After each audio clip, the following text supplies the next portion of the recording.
आसमान की ऊंचाइयों को छूने के लिए हवाई जहाज और अन्य साधनों से भी ज़्यादा ज़रूरी चीज़ है हौसला। हौसला आपकी सोच को वह उड़ान देता है जिसका शिखर कामयाबी की चोटी पर है। कामयाबी के शिखर तक पहुंचने की आपने यूँ तो हज़ारों कहानियाँ पढ़ी होंगी, लेकिन ऐसी ही एक जीती जागती कहानी है हमारे पूर्व राष्ट्रपति डॉक्टर APJ अब्दुल कलाम जी की। I, Aul Hakim Zainalabdin Abdul Kalam, do swearing in the name of God that I will faithfully execute the office of the President of India. Tamil Nadu के मछुआरे परिवार से देश के राष्ट्रपति की कुर्सी तक पहुंचे डॉक्टर कलाम का जीवन परी कथाओं सा रोमांचक है। इतने महत्वपूर्ण व्यक्ति के बारे में कुछ भी कहना सरल नहीं है। वेशभूषा, बोलचाल के लहजे, अच्छे खासे सरकारी आवास को छोड़कर हॉस्टल का सादगीपूर्ण जीवन, ये बातें उनके संपर्क में आने वाले प्रत्येक व्यक्ति पर एक सम्मोहक प्रभाव छोड़ती हैं। अग्नि की उड़ान उनके द्वारा लिखी गई पुस्तक से ज्ञात होता है कि किस प्रकार एक मछुआरे का बेटा ट्रेन के द्वारा फेंके गए अखबारों के बंडल को सही करके वितरण करने के बाद स्कूल जाया करता था। बचपन में अखबार बांटने वाला वही बच्चा अपने जीवन में ऐसी ऊंचाई छू लेता है कि वह एक दिन दुनिया के समस्त अखबारों की सुर्खियां बटोरता नजर आता है। किस्मत बदलदी वेखी मैं है जग बदलदा वेख्या मैं बदलदा वेखे अपने मैं रब बदलदा वेख्या सब कुछ बदल गया मेरा सब कुछ बदल गया मेरा चल जर ही जावांगी वे जे हुण तू भी बदल गया मैं ते वे जे हुण तू भी बदल गया मैं ते वास्तव में डॉक्टर कलाम का जीवन समाज के अंतिम व्यक्ति के राष्ट्र का प्रथम नागरिक बनने की कहानी है। वे 15 अक्टूबर 1931 को रामेश्वरम धाम की पवित्र माटी में जन्मे, पले बढ़े और समुद्र सा विशाल और अगाध व्यक्तित्व ग्रहण करते गए। न अभाव उनकी रुकावट बना, न गरीबी उनकी बेड़ियां।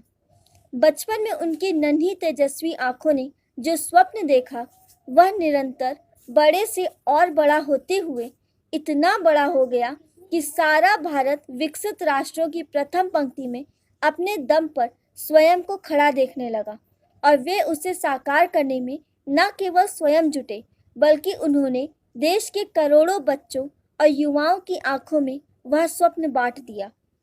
तेजस्वी मन और अग्नि की उड़ान केवल उनकी किताबों के नाम नहीं है, बल्कि यह तो डॉक्टर कलाम के ही दूसरे नाम हैं, क्योंकि वे केवल लेखक ही नहीं, सर्जक भी थे।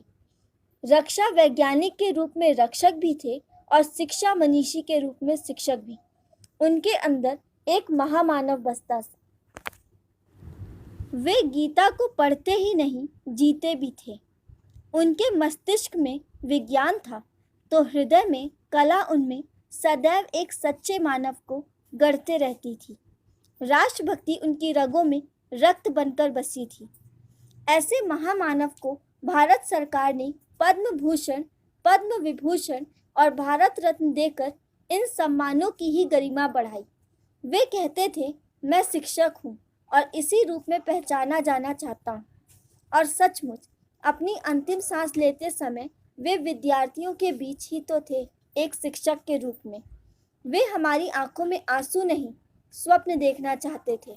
वे कहा करते थे, सपने वे नहीं होते जो सोते वक्त आते हैं, बल्कि सपने तो वो होते हैं जो कभी सोने ही नहीं देते। सचमुच कलाम जी जैसे व्यक्तित्व का इस धरती पर जन्म लेना भारत के लिए गौरव की बात है। जब अब्दुल कलाम जी का चयन राष्ट्रपति के रूप में हो गया तो कलाम जी ने तुरंत चैरिटी डिपार्टमेंट को फ़ोन किया और अपनी जीवन भर की जमा पूंजी दान कर दी और कहा कि आज से मेरा ख्याल तो अब भारत सरकार कर रही है, इसलिए जो अब सैलरी मिलेगी उसे हम दान करते हैं।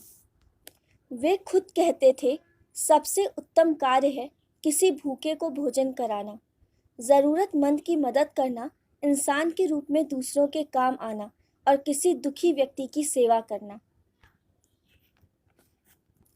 राष्ट्रपति बनने के बाद वो किसी इवेंट में शरीक होने केरल राजभवन त्रिवेंद्रम गए। उनके पास अपनी तरफ से किन्हीं 2 लोगों को बुलाने का अधिकार था और आप यह जानकर हैरान होंगे कि उन्होंने किसे बुलाया, एक मोची और एक छोटे से होटल के मालिक को।